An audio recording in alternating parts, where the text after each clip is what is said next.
Ito na guys, binili kanina ng Ma'am Sat. Ayan, tinula. Yun, 200 lang kilo nito guys. Doon sa Manila, 500. Pero dito, sariwa na. Bagong huli yan. 200 lang kilo. Sulit na guys. May inihaw oh. Wow. Diba? Kinilaw. So, yan guys oh. Sasawan sa 2 kilo binili guys para sabaw at saka ihaw.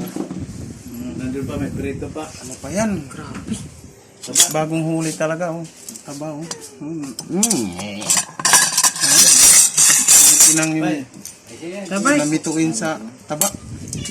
Yan. So, kain na guys. Ayan. Wow. Mamay niya. Sarap. Unang tumikim sa papa guys. Sarap. Sarap talaga ang sabaw. Matamis. Ayan guys. Si mamay. Okay. Salamat sa biyaya, Lord. Thank you sa biyaya, Lord.